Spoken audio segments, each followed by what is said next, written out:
Hi friends, welcome back to my YouTube channel. ಇವತ್ತು village ಸ್ಟೈಲಲ್ಲಿ ಸಪ್ಪು ನೀರನ್ನ ಮಾಡಿ ತೋರಿಸ್ತಾ ಇದ್ದೀನಿ.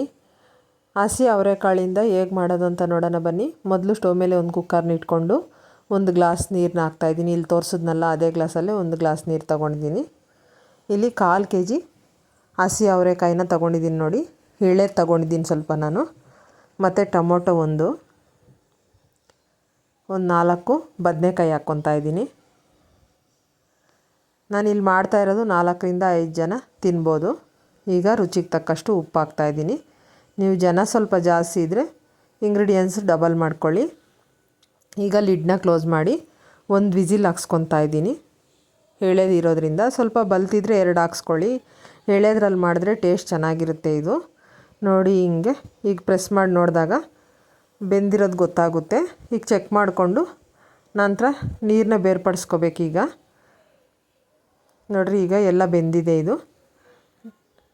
ಈಗ ಹಸಿಮೆಣ್ಸಿನ್ಕಾಯಿನ ಹುರ್ಕೊತಾ ಇದ್ದೀನಿ. ಅದರಲ್ಲೇ ಆದರೂ ಬೇಯಿಸ್ಕೊಬೋದು, ನಾನು ಅದರಲ್ಲಿ ಬೇಯಿಸ್ಕೊಳ್ಳಲ್ಲ. ಈ ಥರ ಸಪ್ರೇಟ್ ಹುರ್ಕೊತೀವಿ ಎಣ್ಣೆಯಲ್ಲಿ. ಈಗ ನೋಡಿ ಇವೆಲ್ಲ ಇಸ್ಕೋದಕ್ಕೆ ಬೇಕೀಗ ಸಪ್ಪು ನೀರಿಗೆ. ನೋಡಿ ಈಗ ಹೇಗೆ ಮಾಡೋದು ಅಂತ ನೋಡೋಣ ಬನ್ನಿ. ಅದು ಈಗ ನೀರನ್ನ ಸಪ್ರೇಟ್ ಬಗ್ಸ್ಕೊಂಡಿದ್ದೀನಿ ನೋಡಿ. ಈ ಥರ ಕಾಳು ಸಪ್ರೇಟು ನೀರು ಸಪ್ರೇಟ್ ಮಾಡ್ಕೋಬೇಕು. ಈಗ ಸ್ಮ್ಯಾಶರಿಂದ ಕೈಯಲ್ಲಿ ಇಸಿಕಿದ್ರೆ ಚೆನ್ನಾಗಿರುತ್ತೆ, ಕೆಲವ್ರಿಗೆ ಗೊತ್ತಾಗಲ್ಲ ಅಂತ ಹೇಳ್ತಾ ಇದ್ದಾರೆ. ಆದ್ದರಿಂದ ಈ ಥರ ಮಾಡಿ ತೋರಿಸ್ತಾ ಇದ್ದೀನಿ. ಸ್ಮ್ಯಾಶರ್ ಸಹಾಯದಿಂದ ಈ ಥರ ಸ್ಮ್ಯಾಶ್ ಮಾಡ್ಕೊತಾ ಇದ್ದೀನಿ ನೋಡಿ. ಬದನೆಕಾಯಿನ ಟೊಮೊಟೊನ ಎಲ್ಲ ಮಾಡ್ಕೊತೀನಿ. ಒಂದು 4 ಎಸಳು ಬೆಳ್ಳುಳ್ಳಿ, 4 ಹಸಿಮೆಣ್ಸಿನ್ಕಾಯಿ ಮತ್ತು ಒಂದು ಹಸಿ ಈರುಳ್ಳಿ, ಸ್ವಲ್ಪ ಕೊತ್ತಂಬರಿ, ಇಷ್ಟು ಐಟಮ್ನ ತಗೋಬೇಕು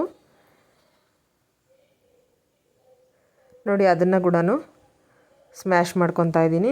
ನಂತರ ಸ್ವಲ್ಪ ಕೊತ್ತಂಬರಿ, ಈಗ ಹಸಿ ಈರುಳ್ಳಿ, ನೀರು ಎಷ್ಟು ಬೇಕೋ ಅಷ್ಟು ಕಲಿಸ್ಕೊಳ್ಳಿ. ಈಗ ಒಗ್ಗರಣೆ ಮಾಡ್ಕೊಳ್ಳೋಣ. ಕೆಲವರು ಒಗ್ಗರಣೆ ಮಾಡ್ಕೊಳ್ಳಲ್ಲ, ಹಂಗೆ ಡೈರೆಕ್ಟಾಗಿ ತಿಂತಾರೆ. ಒಗ್ಗರಣೆ ಮಾಡಿಕೊಂಡ್ರೆ ಇನ್ನೂ ಚೆನ್ನಾಗಿರುತ್ತೆ. ಆದ್ದರಿಂದ ಕಾಳಿಗೆ ಒಗ್ಗರಣೆ ಮಾಡ್ಕೊತಾ ಇದ್ದೀನಿ. ಈಗ ಮೊದಲು 2 ಟೀ ಸ್ಪೂನ್ ಎಣ್ಣೆ ಹಾಕಿ ಸಾಸಿವೆ ಹಾಕ್ಕೊಂಡಿದ್ದೀನಿ. ಸಾಸಿವೆ ಚಿಟಪಟ ಅಂದಮೇಲೆ ಈರುಳ್ಳಿ, ಕರಿಬೇವು ಹಾಕ್ಕೊಂಡಿದ್ದೀನಿ. ಅದು ಬೆಂದಮೇಲೆ ಈಗ ಕಾಳನ್ನ ಸೇರಿಸ್ಕೊತಾ ಇದ್ದೀನಿ ನೋಡಿ. ಕಾಳು ಸೇರಿಸ್ಕೊಂಡು ಚೆನ್ನಾಗಿ ಈ ಥರ ಕಲಿಸ್ಕೋಬೇಕು. ನಂತರ ಹಸಿ ಕಾಯಿ ತುರಿನ ಸ್ವಲ್ಪ ಹಾಕ್ಕೊತಾ ಇದ್ದೀನಿ. ಚೆನ್ನಾಗಿರುತ್ತೆ ಈ ಥರ ಮಾಡೋದ್ರಿಂದ ಟೇಸ್ಟು. ತುಂಬ ಸಿಂಪಲ್ಲು, ಒಂದು ಟೈಮ್ ಮಾಡ್ಕೋಬೋದು. ಮುದ್ದೆಗೆ ತುಂಬ ಚೆನ್ನಾಗಿರುತ್ತೆ ಈ ಸಾರು. ಈ ಚಳಿಗೆ ಮಳೆಗೆ ತುಂಬ ಚೆನ್ನಾಗಿರುತ್ತೆ ಟೇಸ್ಟಿಯಾಗಿ. ಇಂಗ್ರೀಡಿಯೆಂಟ್ಸ್ ಎಲ್ಲನೂ ಡಿಸ್ಕ್ರಿಪ್ಷನಲ್ಲಿ ಹಾಕ್ತೀನಿ, ನೋಡ್ಕೊಳ್ಳಿ ಎಷ್ಟೆಷ್ಟು ಬೇಕು ಅಂತ. ನಮ್ಮ ಚಾನಲ್ನ ಇನ್ನೂ ಯಾರಾದರೂ ಹೊಸದಾಗಿ ಸಬ್ಸ್ಕ್ರೈಬ್ ಮಾಡದೆ ನೋಡ್ತಾ ಇದ್ದರೆ ಪ್ಲೀಸ್ ಸಬ್ಸ್ಕ್ರೈಬ್ ಮಾಡ್ಕೊಂಡು ನೋಡಿ. ಪಕ್ಕದಲ್ಲೇ ಬರೋವಂತಹ ಬೆಲ್ಲೈಕನನ್ನು ಕ್ಲಿಕ್ ಮಾಡಿ. ನೋಡಿ ಈಗ ಸಪ್ಪು ನೀರು ರೆಡಿ ಆಯಿತು. ಈ ಥರ ಕಲಸಿದ್ದೀನಿ.